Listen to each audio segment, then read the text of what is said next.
All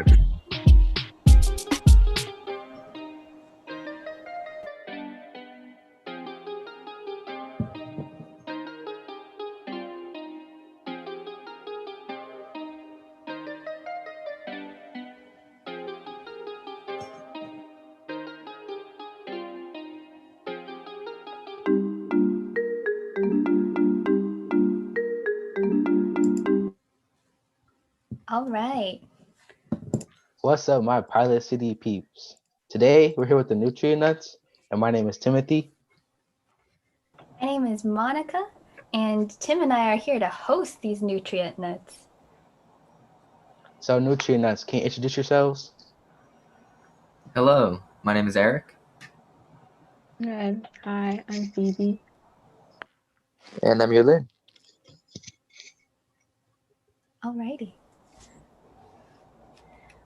Y'all are here because we wanted to start off this podcast with a team that's gone above and beyond and really show what it means to be part of this program. Tim here, can you start by asking them some questions about their project? Okay. All right. What is your guys' project, and how does it work? I guess I can take that one. Okay. Oh, Phoebe, did you wanna? No, you can go ahead. Okay. So our project is a custom supplement dispenser. I guess that's what it is in a nutshell. So I guess a little bit of context. We started this out from our teacher, and then we saw this like statistic about how I'm pretty sure the numbers were 19 to 31% of all of the elderly population suffer from some kind of deficiency in a micronutrient, and we wanted to try to combat that, so we created our machine, which is a custom supplement dispenser, because everyone needs different kinds of supplements and different amounts of supplements, so we just made that to try to help out. So, how does it work? I can take this one. So basically, the machine we started building has a hardware and software aspect. We have the actual machine, which actually I'm going to start talking about the software first because that's probably a better progression. So our software is basically a Google form that where the user inputs their health information, and we design code to calculate a specific nutritional blend for them that like is suited to their needs, because the Google form checks whether you have like certain conditions that would like benefit from a certain vitamin. And so once you get your personalized vitamin mix, that information is sent to the physical machine, which will dispense the vitamins for you. So, like, do the doctors prescribe them the medicine? I'll take this one. So, since we're not medical experts and we are not trained in any medical way, we decided on just doing basic vitamins and supplements, which will not require any form of like license from the government. That way, we won't get in trouble for medical usage. Smart. That makes sense. What made you choose this idea? Like, of all things, vitamins. And also, I'm curious, like, where did Nutrient Nuts come from? A certain place? Like, why that? People are smiling. So I guess I can handle the like how did we settle on vitamins, and you, Lynn, you're gonna handle the name part. So we originally started this in the classroom like pre-COVID with our teacher Miss Berbaui. So we got given like the employer Kaiser Permanente before they had to pull out because of the pandemic, and we decided on a topic called the future of home healthcare. So we were tasked to find a problem that's currently facing those that need care at home, and we were going to try to tackle that. And basically, through our research, we found a couple of articles talking about like malnutrition and stuff like that, and we eventually like settled on vitamins because that was a pretty significant problem that we can like feasibly handle. And the the team name Nutrient Nuts, that's a Yulin, you get to handle that one.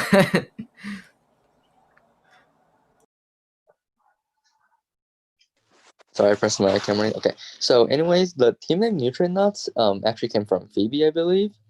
But I don't think it correct. came from me. I Yeah, think it came from you, didn't it? no, it didn't. All right, but I think the idea was what at the time was like it's nutrition in a nutshell, so therefore abbreviated Nutrient Nuts. All right, that makes sense. As long as somebody is taking accountability for it. For your website, I don't know if we can show it now, but if people want to go on and look up Nutrient Nuts, it's possible, right? Was there any inspiration for, or what inspired the product design and how that your website, how you're marketing your project?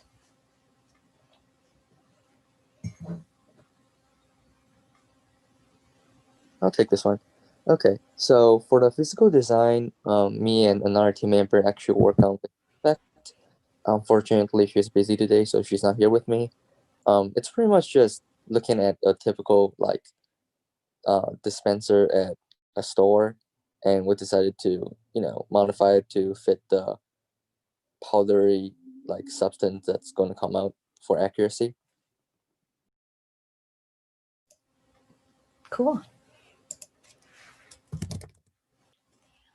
No, it's been difficult this year in particular being a part of our program because the majority, if not all of your time being here has been in the pandemic, right? Any thoughts on that? Or how has your journey been? I mean, just the experience being in a pandemic as a whole was different. But to me, like it wasn't like super specifically for Pilot City, I would say.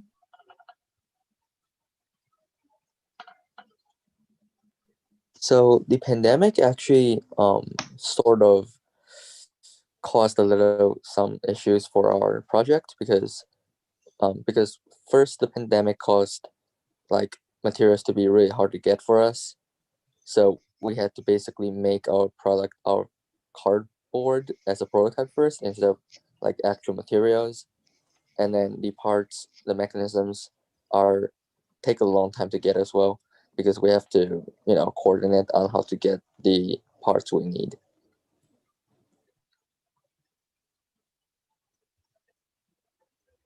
I think one thing the pandemic made easier was meeting because we could always just like hop on Discord and call each other rather than like having to be at school and talk to each other and like take time out of our days.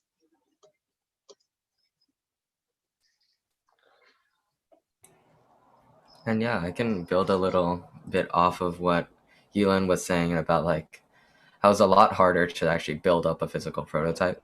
I just ran and grabbed this from my garage. Yes. So this is the physical prototype for our dispenser. Like it looks decent from the front, but if you really look at the anatomy of it, all of this is corrugated plastic from Home Depot. Um, Back here are like the actual places where you would put the vitamin powders that we dispense. And these are just like 3D printed parts that we had to like um, just pretty much ask for a bunch of favors to get these. On the bottom here is like a scale from Target that we managed to pick up. And this is all hobbled together with like a Raspberry Pi in the back. So, like, because originally we were thinking about having this entire thing like 3D printed, like every mechanism fully like prototyped out with like laser cut size to make it look really nice and pretty. But out of the classroom, we didn't have any of that equipment. So, pretty much had to improvise with that. Like on that subject of improvising, what else do you have to learn because of the pandemic? Because of the pandemic, we have to learn new skills. So what skills did you guys learn? I would say like one pretty big one was just how to manage ourselves online and how to get a team together just on a call or something like that and coordinate with, because I don't know, for me personally I found that a lot harder to do like online instead of in person because everyone was there at a single time and it was much easier to get stuff flowing, but online it was like everything was sort of disjointed, I guess. Yeah, I feel that. One of the things I think, Phoebe, you had mentioned Discord. I want to know, how did that have help or hinder, or what impact did Discord have for your project? I had never used Discord before I joined PilotCity, so in the beginning I was actually really confused how to use it. Like I don't think I knew how to leave voice channels, so I would end up staying there in the beginning. But once I learned to use it, it was really helpful, and I use it all the time now. And so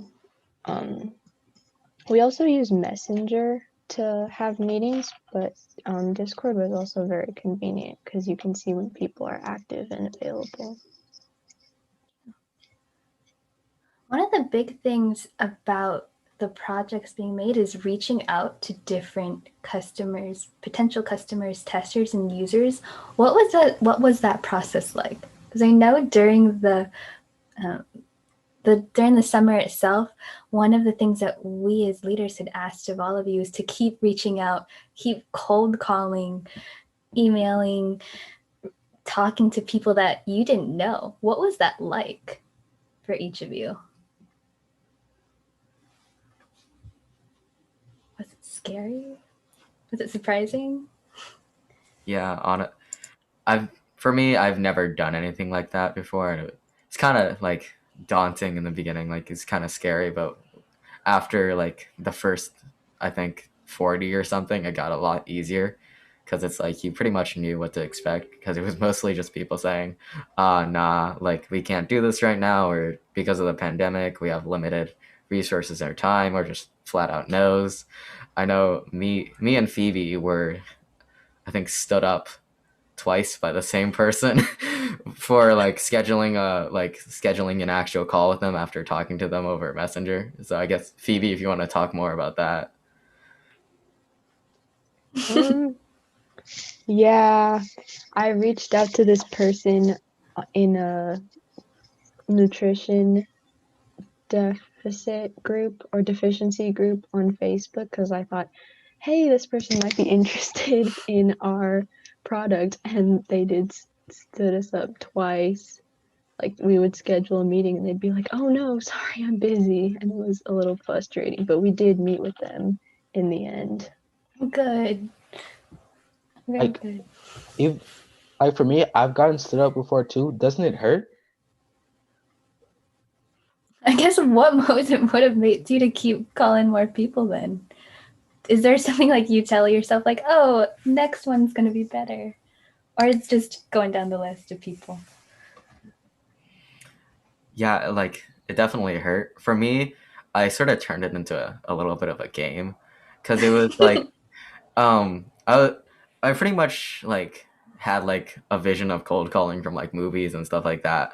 But it was like I had like a little checklist that I wanted to like, it was more like a bucket list. Like it was like, oh, someone saying yes, that'd be great. But also I wanted someone to like curse me out on a call because I felt like that was just gonna be really, really funny and interesting. Or just like an immediate hang up. I got a couple of those. And it was just really funny to see like people's reactions and how they reacted. So I made it into that to keep me going. Yeah, definitely sounds like you in a good way, though. Bringing a different spin. Cool. What now then with your project? Because the program, at least for the summer, is over, but that doesn't mean working on nutrient nonsense as a team stops. Like, what are you thinking as a group now? Are there any plans? I think Yulin would know best. Do you want to take this one? Okay, I'll take this one. So right now, because school just started and like college app season is for, I'm a senior, so college app season is really crushing down on me and another one of our teammates. So we are currently like putting a pause to our project, but in the future we plan to like perfect our prototype, which works like some of the time it just dysfunctions right now, probably because of some error. We're trying to fix on that and probably contact some manufacturers or delivery companies in the future.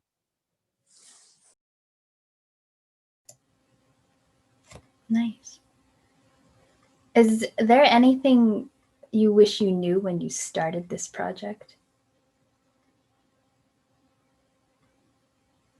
'Cause it's been how many months? We started back in the springtime. Didn't know how the rest of 2020 was gonna evolve.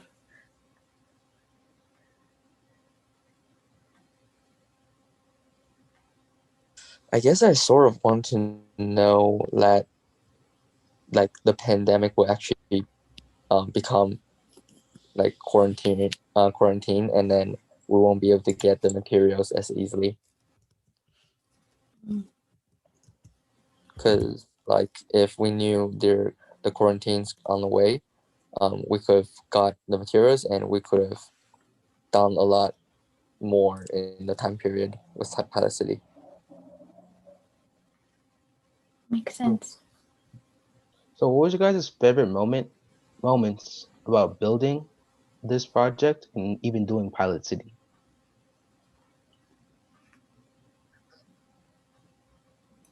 I guess I can start off with that one. Like, I guess for my favorite moment while building this project was um, during like the filming of like our prototype demonstration videos. It was like pretty sure every single one of those were filmed at like 2 a.m. So just like having it finally work after like 100 takes was just honestly just an amazing feeling because it's like, oh my god, I'm done. I can finally sleep now. And oh my, we actually did something and it works now. Like all the effort wasn't for waste. And I guess, or at least one of my favorite moments in Pilot City in general was probably during one of the, like, for the Pilot City, like, pickle takeovers. Those were really, really fun, causing chaos in the server. For all people who don't know, can you please explain the pickles? Uh, okay. Um, so Monica, you always tell this story, but let me try. It all started out like dark and stormy night vibes. It was during, I think it was during like the first week of the internship. It was like during Edge Week, where after a workshop, we were all in like breakout rooms, and I got named Pickle Rick. So we thought it was really funny, like involuntarily. So we thought it was really funny if everyone changed their name to like a pickle or something that has to do with pickles. And then that voice channel, which was originally called Mon's Garden, changed into the Pickle Jar. And it started all like went on from there where we started adding more and more members. And then eventually, once the internship really got started, it turned into like a really nice club. And then yeah, we just started pulling pranks on the server. Like every single week we would change the theme of the server. So like it was Jar City or Pickle City. This Halloween we took it over for like, I think I forgot the exact name of it, It but it was was Pickleween. Pickleween. There we Did I go. make that one up? And I am yeah, a member of the Pickle Club. yeah, pretty sure everyone is a member of the Pickle Club in here. I think Yes, they so. are. Yeah. I think you told that very well, Eric. And that probably speaks the most to the culture because that's really what we're trying to create with Pilot City or continue to perpetuate, right? All of you, even as people who completed the summer program or the summer internship, fellowships, and entrepreneurships, you're still here. So props to all of you. Yeah. Are there any, not I guess not ideas, but anything you want to say to people that are on the fence of joining Pilot City? What's your pitch, I guess, for Pilot City? This is something that all of you are familiar with, pitching your projects, pitching Pilot City. But if you were to put it in a sentence or two, either what does Pilot City mean to you, or what would you want to tell people?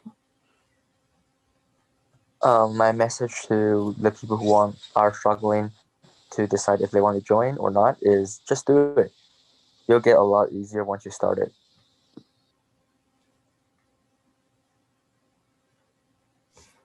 Okay. I would also suggest joining Pilot City too, because I had a great experience here. It pushed me out of my comfort zone sometimes with like all the presentations and public speaking, and it helped me a lot.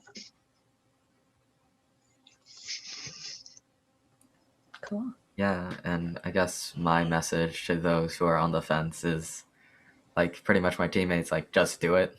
Honestly, it's really fun. You learn a lot in a very short amount of time, and it's just honestly it's a very nice community, and like pretty much you got nothing to lose because there's no very real commitment, but it's very fun. So I definitely recommend. All right. Tim, any last questions you have for our nutrient nuts? Maybe how has Pilot City helped you in your life or in school?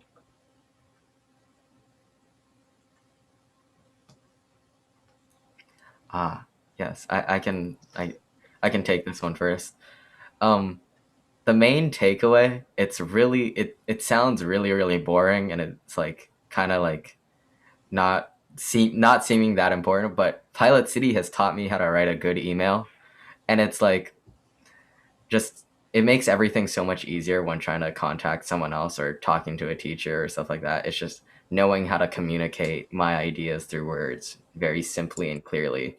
That I think that's my biggest takeaway from Pilot City. Nice.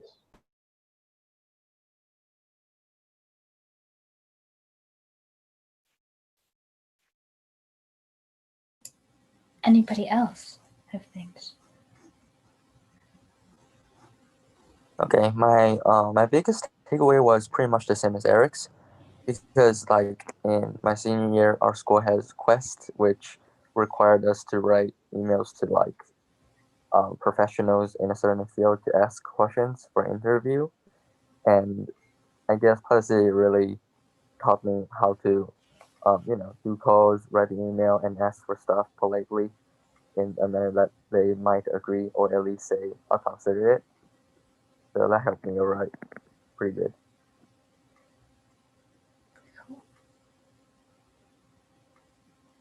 And Phoebe, is there anything that you learned or? Sure.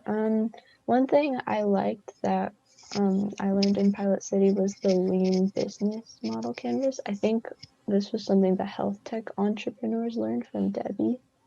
Yeah. I To me that was cool because like just the way she taught us about it, it made me think about our project and like not only how you have to be sustainable and earn profit, but also be sustainable and like not hurt the environment, and just thinking about it multiple ways. Yeah, that's awesome. Okay. I also went through it. It was fun. I like the way she explained it too. And to have a sustainable business, like you can't have a solution without a problem. And like my project was kind of like that. It makes sense. And that's why we're here, right? To solve problems that we're finding and be given challenges and go forward with that. Very cool. One of the last things then to leave is, do you have anybody you'd like to shout out or call in? Because one thing that I've noticed is there's this team, Nutrient Nuts, and there's other teams that were equally engaged with Pilot City.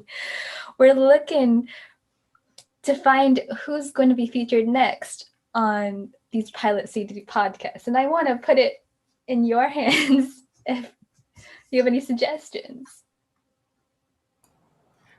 I feel like all of us know exactly what we're about to say. Oh, we do, but why don't we let the audience in too? Yeah. Who's next? Who's recommended? We nominate the Pill Buddies. Okay, everybody, you heard it here first. Thank you, Nutrient Nuts, for being the inaugural first group for our Pilot City podcast.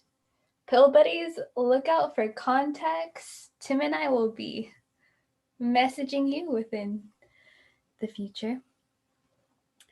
And if you didn't know, Pill Buddies, Nutrient Nuts, vitamins, nutrition, there's a connection there. Tune in next week to find out if they do end up being in our podcast. The last request I have of all of you is like, are you down to have some dance moves? Are we ready for that? To end this podcast? Yeah. I don't know if anybody's watching, but in case they are, I'm ready to cue up some music. So please, everybody Just let you here. guys know I cannot dance. I can't either. I It's all good. bro. This is gonna be interesting. That's all right. There's a first for everything. Look, Just Hey, Derek's already going at it. look, Derek got excited. bring your best dance moves. Okay. I don't know if we can even be seen, but in case you're not. Exactly. In case you're not, bro, we dancing. Okay. Thank you for tuning in, everybody. And with that, the Pilot City podcast peeps are out. See you next week.